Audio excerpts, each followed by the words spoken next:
ಚಿನ್ನಸ್ವಾಮಿ ಕ್ರೀಡಾಂಗಣದ ಬಳಿ ಕಾಲ್ತುಳಿತ ಪ್ರಕರಣದಲ್ಲಿ ಲಾಕ್ ಆಗುವುದು ಯಾರು? ಬೆಂಗಳೂರು ಡಿಸಿ ಅಂಗಳದಲ್ಲಿ ಶಿಕ್ಷೆ ಭವಿಷ್ಯ ಘನಘೋರ ದುರಂತ ಪ್ರಕರಣದಲ್ಲಿ ಯಾರಿಗೆ ಶಿಕ್ಷೆ ನೀಡುತ್ತಾರೆ?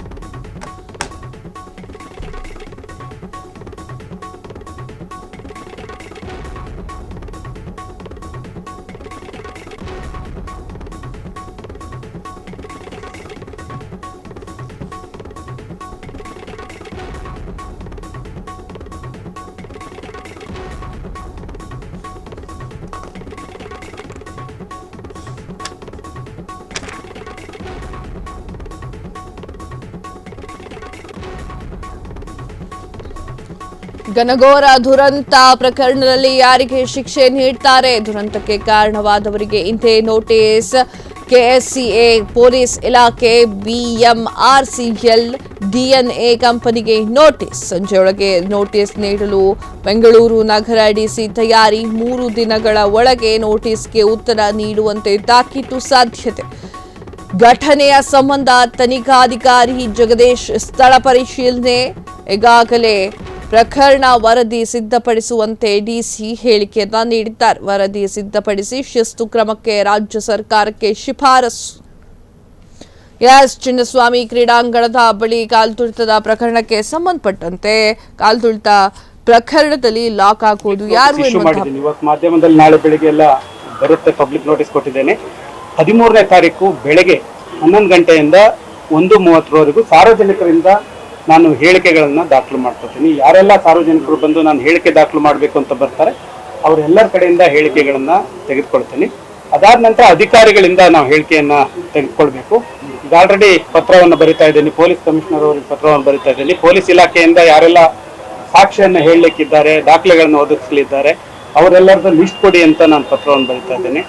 ಆಮೇಲೆ ಪೊಲೀಸ್ ಕಮಿಷನರ್ ಅವರಿಗೆ ಪತ್ರ ಬರೆದು ದಾಖಲೆಗಳನ್ನ ಸಬ್ಮಿಟ್ ಮಾಡಿ, ಏನೆಲ್ಲ ದಾಖಲೆಗಳಿವೆ ಇದಕ್ಕೆ ಸಂಬಂಧಪಟ್ಟ ಹಾಗೆ ನನಗೆ ತನಿಖೆಗೆ ಒಂದಿಷ್ಟು ಸ್ಪೆಸಿಫಿಕ್ ಆಗಿ ದಾಖಲೆಗಳು ಬೇಕು, ಆ ದಾಖಲೆಗಳನ್ನ ನಾನು ಕೇಳ್ತೀನಿ. ಆ ಪತ್ರಗಳನ್ನ ನಿಮಗೆ ನಾನು ಕೊಡ್ತೀನಿ, ಏನು ಪತ್ರವನ್ನು ಕೊಡ್ತೀನಿ ಅಂತ.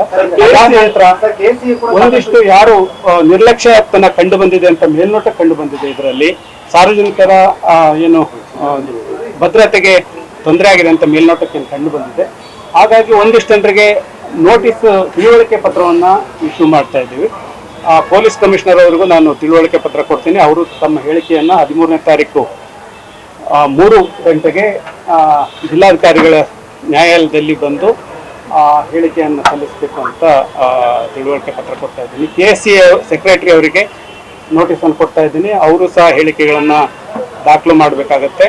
ಅವರ ಕಡೆಯಿಂದ ಏನೆಲ್ಲ ಕ್ರಮಗಳನ್ನು ತೆಗೆದುಕೊಂಡಿದ್ರು, ಯಾವೆಲ್ಲ ನ್ಯೂನತೆಗಳಿವೆ ಅನ್ನೋದನ್ನ ಅವರು ತಿಳಿಸ್ಬೇಕಾಗತ್ತೆ. ಆಮೇಲೆ ಏನು ಈವೆಂಟ್ ಮ್ಯಾನೇಜ್ಮೆಂಟ್ ಡಿಎನ್ಎ ಈವೆಂಟ್ಸ್ ಅವರಿಗೆ ನೋಟಿಸ್ ಅನ್ನ ಜಾರಿ ಮಾಡ್ತಾ ಇದ್ವಿ. ಅವರು ತಮ್ಮ ಹೇಳಿಕೆಗಳನ್ನ ಸಲ್ಲಿಸಬೇಕಾಗುತ್ತೆ. ಇದ್ರ ಜೊತೆಗೆ ಬೇರೆ ಬೇರೆ ಇಲಾಖೆಗಳು ಯಾರ್ಯಾರು ಕೋಆರ್ಡಿನೇಟ್ ಮಾಡಬೇಕಿತ್ತು, ಉದಾಹರಣೆಗೆ ಟ್ರಾಫಿಕ್ಗೆ ಸಂಬಂಧಪಟ್ಟಂತೆ ಯಾರೆಲ್ಲ ನೋಡ್ಬೇಕಿತ್ತು, ಇವೆಲ್ಲ ವಿಧಾನಸೌಧದಲ್ಲಿ ಕಾರ್ಯಕ್ರಮದಲ್ಲಿ ನಡೆದಂತ ಸಂದರ್ಭದಲ್ಲಿ ಅಲ್ಲಿ ಯಾರು ಆ ಕಾರ್ಯಕ್ರಮವನ್ನು ನೋಡ್ತಾ ಇದ್ರು ಅದನ್ನು ಅವರಿಗೂ ಸಹ ನೋಟಿಸ್ ಕೊಟ್ಟು ವಿವರಣೆಯನ್ನು ತೆಗೆದುಕೊಳ್ತೀವಿ. ಇನ್ನು ಮೆಟ್ರೋ ಸ್ಟೇಷನ್ ಅಲ್ಲೆಲ್ಲ ಸಾಕಷ್ಟು ನುಗ್ಲಾಗಿದೆ, ಅಲ್ಲಿ ಅಷ್ಟು ಜನ ಫ್ಲೋಟಿಂಗ್ ಇದೆ ಅಂತ ಗೊತ್ತಾದಾಗ ಆಡಳಿತಕ್ಕೆ ಗಮನಕ್ಕೆ ತರಬೇಕು ಅಂತ ನಮಗೆ ಅನಿಸಿದೆ. ಹಾಗಾಗಿ ಅವರಿಗೂ ಸಹ ನೋಟಿಸ್ ಅನ್ನು ನೀಡಿ ನಾನು ವಿವರಣೆಯನ್ನು ಪಡ್ಕೊಂಡು ಆನಂತರ ಕೂಲಂಕುಷವಾಗಿ ಪರಿಶೀಲನೆ ಮಾಡಿ, ದಾಖಲೆಗಳನ್ನು ಪರಿಶೀಲನೆ ಮಾಡಿ ಸರ್ಕಾರಕ್ಕೆ ಸರ್ಕಾರ ಏನು ನಮಗೆ 15 ದಿವಸಗಳ ಕಾಲಾವಕಾಶ ಅಷ್ಟರಲ್ಲಿ ರಿಪೋರ್ಟ್ ಅನ್ನ ಸಬ್ಮಿಟ್ ಮಾಡಿ.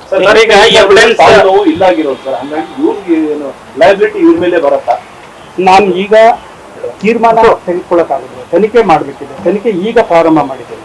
ಅದರಲ್ಲಿ ಯಾರು ತಪ್ಪು, ಯಾರು ಸರಿ, ಏನಾಗಬೇಕಿತ್ತು, ಏನಾಗಿದೆ ಇವೆಲ್ಲವನ್ನ ಕೂಲಂಕುಷವಾಗಿ ಪರಿಶೀಲನೆ ಮಾಡಿದ ಮೇಲೇ ಸರ್ಕಾರಕ್ಕೆ ನಾನು ವರದಿಯನ್ನು ಸಲ್ಲಿಸಬೇಕಾಗುತ್ತೆ. ಸದ್ಯಕ್ಕೆ ಇವರು ತಪ್ಪಿತಸ್ಥರು, ಇವ್ರು ತಪ್ಪು ಮಾಡಿದ್ದಾರೆ, ಇವರಿಂದ ಆಗಿದೆ ಅಂತ ನಾನು ಯಾವುದೇ ಕಾರಣಕ್ಕೂ ಹೇಳ್ಬಾರ್ದು, ಹೇಳಲಿಕ್ಕಾಗುತ್ತೆ. ನನಗೆ ಕೊಟ್ಟಿರುವಂತ ಸಮಯದಲ್ಲಿ ಕಂಪ್ಲೀಟ್ ಮಾಡಬೇಕು ಅಂತ ಟಾಸ್ಕ್ ಅನ್ನ ನಾನು ಇವತ್ತು ಬೆಳಗ್ಗೆಯಿಂದನೇ ಪ್ರಾರಂಭ ಮಾಡಿದ್ದೇನೆ. ಏನೆಲ್ಲ ನೋಟಿಸ್ ಕೊಡಬೇಕಿತ್ತು, ಪಬ್ಲಿಕ್ ನೋಟಿಸ್ ಏನು ಕೊಡಬೇಕಿದೆ ಅವೆಲ್ಲವನ್ನು ಮಾಡಿದ್ದೇನೆ. ಸ್ಥಳ ತನಿಖೆ ಇತ್ತು, ಸ್ಥಳ ತನಿಖೆ ಮಾಡಿದ್ದೇನೆ. ಆದ್ರೆ ವಿಚಾರಣೆ ಮಾಡ್ಬೇಕಂದ್ರೆ 7 ಡೇಸ್ ನೋಟಿಸ್ ಕೊಡಬೇಕಾಗಿದೆ. ಹಾಗಾಗಿ ನಾನು 7 ಡೇಸ್ ಇಟ್ಟು 13ನೇ ತಾರೀಕಿಂದ ವಿಚಾರಣೆ ಪ್ರಾರಂಭ ಮಾಡ್ತಾ ಇದ್ದೀನಿ. ಹಾಗಾಗಿ ಯಾರೆಲ್ಲ ಅವರ ಹೇಳಿಕೆಗಳನ್ನ ಸಬ್ಮಿಟ್ ಮಾಡ್ಲಿಕ್ಕೆ ಆಸಕ್ತಿ ಇರ್ತಾರೆ ಅವರೆಲ್ಲರೂ ಬಂದು ಘಟನೆಯನ್ನ ನೋಡಿದಂಥವ್ರು, ಘಟನೆಯಲ್ಲಿ ಬಾಧಿತರಾದಂಥವ್ರು, ಯಾರೆಲ್ಲ ನಾನು ಹೇಳಿಕೆ ಕೊಡಬೇಕು ಅಂತ ಇಚ್ಛಿಸ್ತಾರೋ ಅವರೆಲ್ಲರಿಗೂ ಅವಕಾಶವನ್ನು ಮಾಡ್ತಾರೆ. ಆರ್ ಸಿ ಬಿ ಮ್ಯಾನೇಜ್ಮೆಂಟ್ಗೂ ಸಹ ನೋಟಿಸ್ ಕೊಡ್ತಾ ಇದೀವಿ. ನೋಟಿಸ್ ಎಲ್ಲರಿಗೂ ರೆಡಿ ಆಗ್ತಾ ಇದೆ, ಅವರಿಗೂ ನೋಟಿಸ್ ಪ್ರವೇಶ ಮಾಡ್ಕೊಟ್ಟಿದ್ರೆ ನಡೀತಾ ಇರಲಿಲ್ಲ.